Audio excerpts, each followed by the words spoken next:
गिर गई। जैसे ही गुरु ने उस डोर को काटा तो पहले तो वो ऊपर गए, पता फिर क्या हुआ, थोड़ा ऊपर गए, फिर इधर उधर होके और कहीं अनजान जगह पे जाके गिर गई, जिससे शिष्य को एहसास हुआ कि गुरु द्वारा लगाए गए बंधन और मार्गदर्शन पर नियंत्रण प्रदान, दिशा प्रदान करते हैं। तो क्या है, जैसे कि एक शिष्य क्या होता है, पतंग की समान होता है, और डोर क्या होती है, गुरु के समान होती है, जो उस पतंग को क्या करती है, संभाल के रखती है।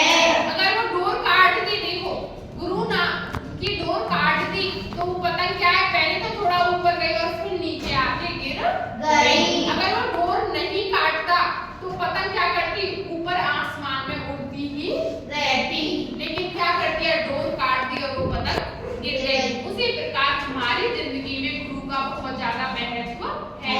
जो गुरु हमें क्या करते हैं, सही दिशा प्रदान करते हैं, सही मार्गदर्शन देते हैं। अगर हमारी जिंदगी में भी गुरु ना हो तो हम भी क्या है, पतंग की तरह पहले तो थोड़ा ऊपर जाएंगे और फिर किसी अनजान जगह पे जाके गिर जाएंगे। क्यों? क्योंकि हमें मार्गदर्शन